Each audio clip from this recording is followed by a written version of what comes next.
I put my faith in Jesus, my anchor to the ground.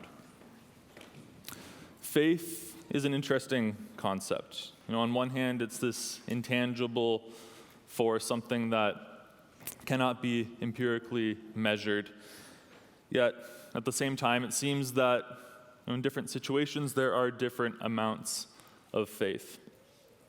We can find ourselves in moments in life where we have more or less faith to deal with what we are dealing with. Even some people seem to be given more faith to go through life with. And there seems to be some kind of way to measure more or less faith. When I think about measures of faith, sometimes I think of moments in the Gospels where Jesus is reprimanding his disciples, saying, "Ye of little faith." And Jesus even says himself in Matthew 17, verse 20, "If you have faith as small as a mustard seed, you can say to this mountain, 'Move from here to there,' and it will move." An amount of faith. And it seems that a little can go a long way. Think of any seed, really, in comparison to a mountain is quite insignificant, particularly a mustard seed, a very, very small seed. But if that is the case, how then can we have faith? We're now in our third week of this series titled Jesus Said, where we're looking at things that Jesus said in the Gospels. We're not looking at claims he's made about himself or ways that he proves that he is who he says he is, but day-to-day practical topics relevant for us as followers of Jesus to apply to our lives, things that he has spoken about. The series opened with Pastor Roland speaking about what Jesus said about discipleship. Last week, Chris spoke about what Jesus said about mission. And my name is Justin. I'm the youth director here at Woodside. And today our topic is what Jesus said about faith. So what is faith? Faith, if you've grown up in church, if you've been in pews your entire life, you probably have an idea of what faith is. But if asked to define faith, it's one of those words that you might still struggle to come up with a clear-cut, exactly, textbook definition to reiterate. The Merriam-Webster Dictionary has the following as some of the definitions of faith. It says, allegiance to duty or a person, belief and trust in and loyalty to God, or something that is believed, especially with strong conviction. When we look at the Greek word that is often translated into faith in the New Testament, the Greek word is pistis, and pistis can mean faith, reliability, trust, belief. But when looking at faith from a Christian perspective, we're given actually a pretty interesting definition of what that means in Hebrews 11. Hebrews 11:1 defines faith by saying this: "Now faith is the confidence in what we hope for, and assurance about what we do not see." Now, I know for myself, and maybe you here can relate, that sometimes having faith feels like it should be this absolute 100% certainty about something. That anything less than that feels like maybe you're lacking faith. But faith is not simply certainty, otherwise that's what it would say. Faith isn't just blind loyalty. It's not just a feeling that pops up sometimes and other times not. We see from this verse in Hebrews that confidence and assurance are a part of the picture of what faith is. But there's still a level of belief to faith. It's not quite certainty. We have to believe. It's hope and assurance about what we do not see. That it's something that cannot be measured, something that we cannot see, something that we cannot necessarily put our physical hands on, but it is most definitely real. More than that, faith is also a gift given by God. We see in Ephesians 2:8-9 that it describes the way we are saved by God from our sins as through faith. It says, "For it is by grace that you have been saved through faith. And this is not from yourselves, but this is a gift of God, not by works, so that no one can boast." See, we as human beings don't even have the ability in and of ourselves independently to have faith that this is a gift of God. It is God's action in and through our lives that we are even able to believe. But then that still asks the question, like, what is faith? How can we have that? How can we receive that gift? How do we know if we have it? And in this age where reason and evidence and empirical data is what many people require to believe something, does faith stand in opposition to those things, or do those things stand in opposition to faith?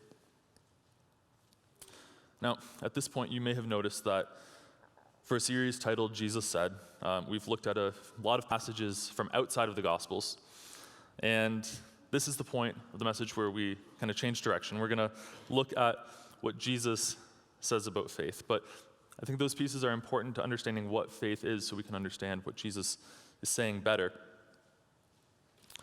But I also want to point out that if you were to just do a quick Google search of like what Jesus says about faith, most of the times that Jesus says faith, he is, again, reprimanding his disciples for not having as much of it as they maybe should. And the passage we're going to be looking at is not quite one of those places, although don't worry, Jesus is still reprimanding his disciples in this passage because that's fun, right? But we're going to be opening our Bibles this morning to Matthew 18. We're going to be reading verses 1 to 5. If you have a Bible with you, you can go to there. If you'd like to use one of the Bibles in the pews, it's page 799, and it will also be on the screen behind me as well. Matthew 18, verses 1 to 5 say this. At that time, the disciples came to Jesus and asked, "Who then is the greatest in the kingdom of heaven?" He called the little child to him and placed the child among them, and he said, "Truly I tell you, unless you change and become like little children, you will never enter the kingdom of heaven. Therefore, whoever takes the lowly position of this child is the greatest in the kingdom of heaven, and whoever welcomes one such child in my name welcomes me." Now, this is one of the moments in the Gospels that I love because it happens like more often than you'd think, where the disciples decide that they're going to have an argument of who is greatest. And it's just such a funny scenario to me in retrospect, although I'm sure if I was there, I'd end up in that argument as well, because I am a human being. But in these moments, you can see Jesus' frustration. Like, they're clearly missing the point, and the way Jesus responds to these situations is always so good. But I can clearly imagine the scenario. Like, the disciples, they're walking along, going from one place to another. Maybe they're setting up camp, tearing down camp. Maybe they're just like doing nothing. Maybe they're just like sitting in a circle, throwing rocks at a bigger rock to see who can hit it. And they're just like, "Hey guys, who do you think is going to be best in the kingdom of heaven?" And one of them's like, "Well, I walked on water, so maybe me." Another one's like, "Well, I helped heal somebody yesterday, so maybe me." Another one like, "Oh, well, Jesus doesn't call me out as much as you guys, so I think I've got a good argument." And some other guy's like, "I'll bet I can beat you all in a race." And we're all wondering what that has to do with it. But they have this discussion to a point where now they're like, "Well, let's go see what Jesus says. I'm sure he's going to tell us who's best," right? Well, obviously he doesn't. And when we look at the question and then the answer that Jesus gives, you can really see that they've completely missed the point. They've asked, who will be greatest in the kingdom of heaven? And Jesus responds, essentially saying, you want to know who's greatest in the kingdom of heaven? Well, some of you might not even be getting into the kingdom of heaven. That's how this conversation is going right now.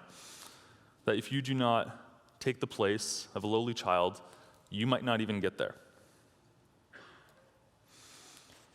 They're not even asking the right questions of Jesus. His response, again, "Truly I tell you, unless you change and become like little children, you will never enter the kingdom of heaven. Therefore, whoever takes the lowly position of a child is the greatest in the kingdom of heaven." You might be asking now, where is Jesus talking about faith here? It does not say the word faith. And well, he's talking about entering the kingdom of heaven. He's talking about salvation. He's talking about coming into a relationship, a saving relationship with him. And we know from Ephesians 2, 8-9 that faith is the vehicle by which God brings us to salvation. It's by grace through faith. And this is a part with actual participation. If you have a hand that can raise, have you heard the phrase childlike faith? Anybody hear the phrase childlike faith? So this is the passage where that phrase kind of develops from. It's not like in the passage, but it's a way we've used to describe the way we come to salvation. Faith like a child, that we must enter from the position of a lowly child. Now, what does that mean, though, to enter like a child, to have faith like a child? Now, on one side, it's important, in order to understand what Jesus is saying here, to understand something about children in the first century when Jesus is saying this. And it's kind of like two pieces to this that appear in contrast, but it works out. The first, and this one will be easy for us to understand, and that is parents in the first century love their children. Kind of like parent has a child, they love that child. They, hold their new baby and they look down and they see their whole world in this squishy little wrinkly bundle. And, parents love their children. We can relate to that. That has not changed 2,000 years later. Now, on the other end, socially, on the social hierarchy, just society-wide, there was, an order, a hierarchy of, who's most important and who's least important. And children found themselves on the lower end of that order of things. You have officials, wealthy people, regular people who worked, poor people who worked, servants, and the children were in there with servants and people who couldn't provide for themselves because they cannot provide for themselves. Until they reach adulthood, they are not really considered as important by society as a whole. Loved by their parents, their families, yes, but on a society level, not important in that way. There was no, but think of the children. They're around, they're running around, they're doing stuff. We'll consider them when they grow up. So when Jesus responds to the question of who will be greatest in the kingdom of heaven, he's telling them that they are completely off track. It's the wrong question to be asking. If you're thinking about greatness in the kingdom of heaven, you've got it all wrong, because to enter the kingdom of heaven, one must take the lowly position of a child, one who society has deemed unimportant. And as we already read from Ephesians 2, it is by grace through faith, not by works, so that none can boast. Now, it's not about our actions or our ability to earn faith or acquire faith or build up faith because, we're so good at being Christians and followers of Jesus. It is about God's action in this world, God's action in our lives. It's not about me, it's not about you, it's not about us, it's about God and his faithfulness. So if we're asking the question this morning, how can I have faith? The first answer is by God's grace. That's how we have faith. It's a gift from God. And we should begin by asking God for faith. It is a gift. It is not earned. It is not learned. But then that can lead to another question, and that's going to kind of direct the rest of this talk this morning. If faith is not earned or learned, does that mean that I should just be going blindly through life, just disregarding questions or not learning more? Do I even need to spend time in the Word if it's not earned or learned, if it's just truly a gift freely given?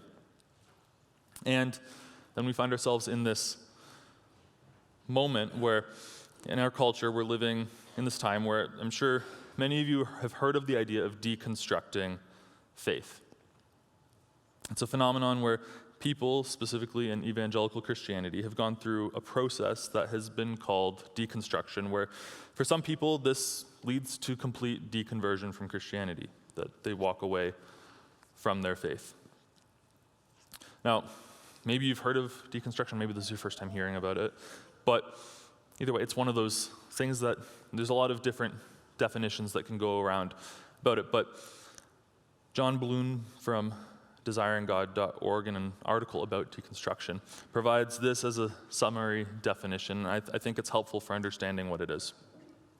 It says, deconstruction is a critical dismantling of a person's understanding of what it means to be an evangelical Christian, and in some cases, a refusal to recognize as authorities those perceived as occupying privileged evangelical institutional positions who supposedly speak for God. So this critical dismantling of faith, that there's a rejection of the authority of the church, the authority of whoever's talking to a microphone on any given day, the authority of Scripture itself, and then asking questions that then are very difficult to answer when there is no authority on said questions. And over the past number of years, many people who have grown up in the faith, who were involved in their church communities, who had experienced relationship with Christ from what anybody on the outside could say, it seemed as though they had a vibrant faith. Many people in that situation have gone to deconstruct their faith. For some, this means asking hard questions and wrestling through it and coming out the other side fully devoted to Christ. For some, that has meant leaving behind what we would consider to be core doctrines and ways of life, and they might still consider themselves Christians in some way. And for some, this has been completely leaving the faith, moving into a place of complete disbelief. And this is something that many people have concerns about. Like maybe you know somebody who has deconstructed, or you're aware of a famous person that maybe is a person in a band, you liked a Christian band, or a speaker, or a public personality that was a Christian for most of your life, and that's why you liked what they were putting out, and then all of a sudden found they've deconstructed, and that's you don't know what to do with that. Or maybe a family friend or a family member has gone through this process. And it can be unsettling to think that there's people who, as far as anyone could tell externally, had faith but seem to have lost it. And I personally have friends who are at different stages of this in their lives, of challenging the authority of Scripture, of asking these questions, and different friends of mine are at different spots along that, and I pray for them. I really do pray that they come to a place of faith in the end of this journey. But the fear today of asking hard questions of faith can have one wondering if these questions will lead to deconstruction. So then, bringing that back to faith, how can we have faith? Well, it says like a child. But then what does it mean to have faith like a child? On one hand, it's that, we cannot do this on our own. It is God's action, that we are not the agents in this process, that He does the action. But does a childlike faith mean not asking questions, just blindly accepting what we're told, just disregarding any ability to think critically about things? Is that what childlike faith means? I hope you're shaking your head no, because no, that is not what childlike faith means. In fact, if you have ever met a child, you would know that not asking questions is the furthest thing from childlike as it can be. Blind acceptance is something that we maybe, as adults or youth might wish for because it just seems easier in the moment. But understanding the reasons behind rules and expectations and cultural norms, actually understanding why these things exist, actually helps us as we grow from children to youth to adults in being able to make good decisions in situations where life gets more complex, where our parents can't necessarily give us every single list of this is what you do here, and this is what you do here, this is what you do, and you wouldn't remember it. So understanding, asking those questions, learning more actually helps us grow into fully functional adults who can make these decisions for ourselves. Critical thinking is also an essential part of being a Christian. 1 Peter 3:15 tells us that we should be ready to give a reason for our faith. And to do that, it requires critical thinking. If we just didn't think about it, if we just, go on with it, we would not be able to do that. But it can still be frightening sometimes to ask hard questions today. It doesn't matter what stage of life you're at. Maybe you're young and you feel like a shame or guilt for asking certain questions. That you see people who have more experience than you, your parents or leaders, and you're like, well, they're not asking these questions as far as I know. And but you didn't get to see them in that awkward growing phase where they were in the same spot you are, and you just kind of see the current product. I won't say finished product. None of us are there, right? Now, if you're more experienced in life, maybe you think you're too far along to have these kinds of questions now. Like, you should have sorted this out a long time ago. Like, we shouldn't be digging into those kinds of things. Maybe you feel frustrated with yourself, wondering why you can't just have a blindly accepting faith, what we might think of as a childlike faith. I want to read a poem to you guys that I quite like. This poem, if I can find it, is called "I Keep 6 Honest Serving Men." It was written in 1902 by Rudyard Kipling, so it's old enough that it's not recent, new enough that we can still understand the words. So it says, "I keep 6 honest serving men. They taught me all I knew. Their names are what and why and when, and how and where and who.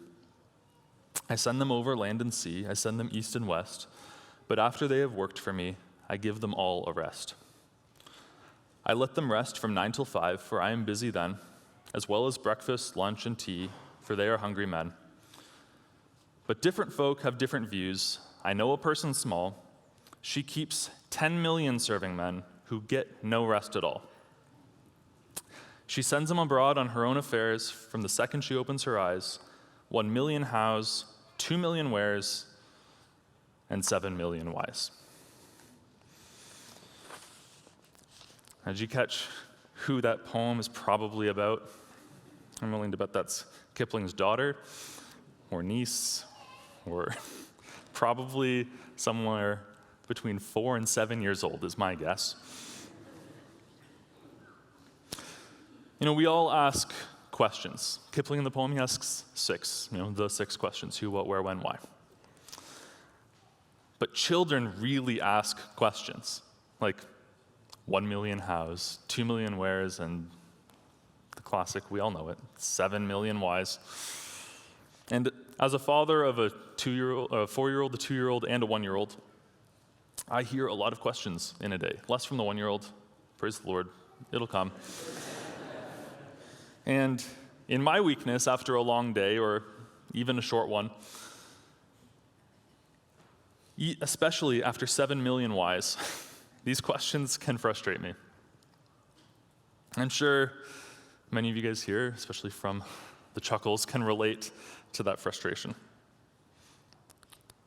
But I don't think that God gets tired or beat down by questions like we do.